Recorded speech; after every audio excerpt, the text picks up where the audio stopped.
Yeah, let's understand it.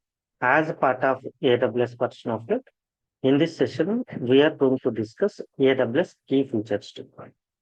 First important key feature is scalability. First, let's understand the traditional data warehouse or traditional architecture. We set up a cluster with the fixed missions, with the fixed missions in a traditional data warehouse, traditional architecture. Traditional architecture for our application. Let's say we developed application one.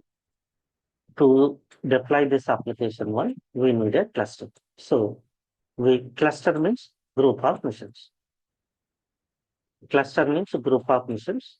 Assume this is traditional architecture. In traditional architecture, let's say we set up 256 missions in cluster. 256 missions in cluster. We deployed application. Then clients all over the world accessing this application. All over the world, clients are accessing this application. Let's say this is a e-commerce application.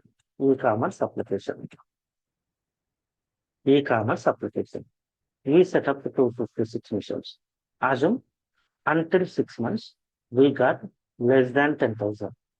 Less than 10,000 requests every day. To serve less than 10,000 requests, one mission is more than enough. One mission is more than enough. But how many missions we set up? 256 missions. Whether we are using or not, we purchased server hardwares or we pay rent for these missions in cloud computing. Yes or no? One mission is more than enough to process a 10K request, but we set up the 256 missions. We are not utilizing cluster, but we are paying rent to 256 missions. That is too costly in traditional architecture. If you go with AWS Cloud, if you go with AWS Cloud, AWS Cloud, we have auto scaling feature. We have auto scaling feature. In this auto scaling feature, what I will do? First, what I will do? I will create one mission. I will create one mission. Then I will deploy my app one called e-commerce application. I will deploy app one. Then I will set up auto scaling to this mission. Every 10,000 requests, create a new mission with the same software. Okay. So clients are accessing this mission. We are getting less than 10 clicks. Then it uses only one mission. Let's say some other day we got 20K requests. Then it will automatically create another mission with the same software. Then greater than 10,000 requests to forward to other server. I got 20K request in one day. Then it will create another mission. So it will scale automatically. It will scale resources automatically. Let's say 10,000 requests are reduced. Then it will release a resource. Again, 10,000 requests are reduced. This will release another resource. Creates resources automatically, release resources automatically if you use auto scaling feature. And using load balancer, you can divert request from one server to other servers using load balancing concept of AWS Cloud. Hope all of you understand the scalability of AWS Cloud. Now, coming to security. First important point about security.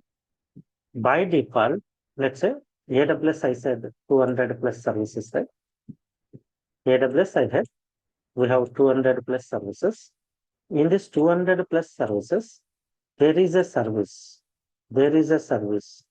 AWS First level security we can achieve using AWS IAM. AWS IAM. Using AWS IAM, we can achieve first level security. Creating users, giving access and services to users, creating groups, creating rules. One service cannot access other service directly. We are going to use role concept. We are giving access permission to service. Flexibility. It supports different operating systems. It supports Windows, it supports Unix, it supports Linux, it supports Mac operating system. There is no limitation of particular operating system. It supports multiple operating systems. It supports multiple programming languages. You can use Java, Python, Scala, .NET. You can use different architectures to implement in AWS cloud. And main important one, reliability. Very, very important one, reliability. AWS having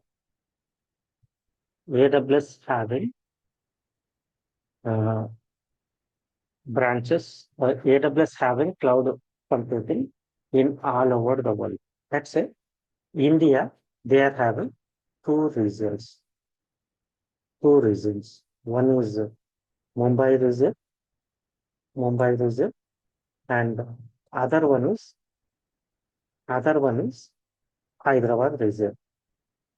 Hyderabad region. In each region, they maintain three data centers. Data center 1, data center 2, and data center 3. Let's say this is North Mumbai, South Mumbai, East Mumbai. North Mumbai, South Mumbai, and East Mumbai. Here they have a data center. Data center, we call it as availability zone. Let's say we set up a cluster in multiple data centers. Assume this is not available. This entire data center is not available. Still, we can access data from different other data centers called multiple availability zones. To resolve failover mechanisms, we set up our application in multi-availability zone. If entire availability zone is not available, still we can access our application from other availability zone. So that's why we are saying AWS cloud is reliable cloud. Next one, cost effective.